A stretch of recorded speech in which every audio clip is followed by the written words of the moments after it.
Hello বন্ধুরা, আমি এখন চুল কেটে দিয়েছি। আসো মায়ের কাছে।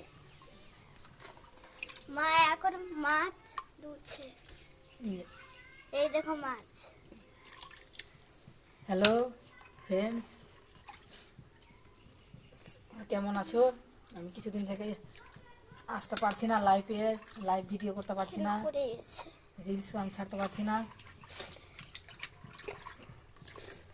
এই দেখো,